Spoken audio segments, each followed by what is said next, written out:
Yo, look at the sign. No raccoons allowed. Hey.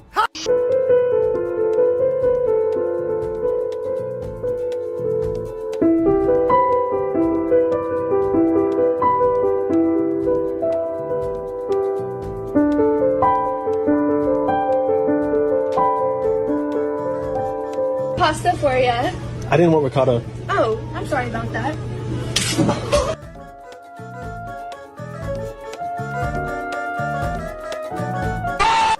I guess I'll just have to throw myself my own birthday party. Oh, that's just sad.